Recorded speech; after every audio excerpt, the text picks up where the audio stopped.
To receive and process a data message, you need to implement another service called Firebase Messaging Service. This involves three things.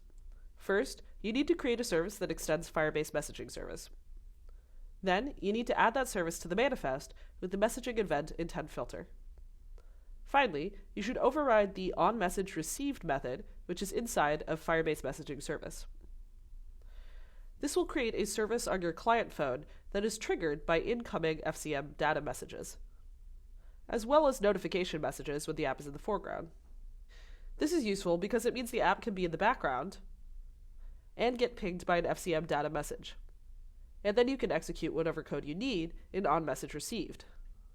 The onMessageReceived method takes a remote message object as a parameter. You can use this object to get a map of the data contained within the message by calling getData. GetData will return a map object with keys and values that are both strings. So, for example, if we send data messages with squawk data, you'd be able to get the author of a squawk by taking that map and calling getAuthor. Now that you know how to receive data messages and to get to the data that they contain, you need to figure out what to actually do with that data in onMessageReceived. I'd like you to do these two things. First, this data will be squawk message data. So I want you to insert a new squawk into the database.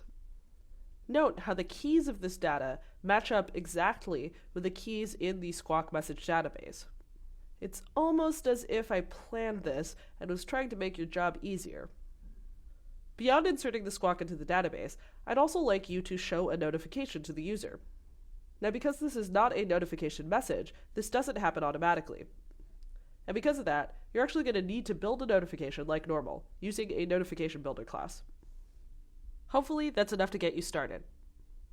When you're finished, you should be able to send a data message down to your exact phone and see it appear in Squawker like this, along with a notification for the squawk. All right, get to it.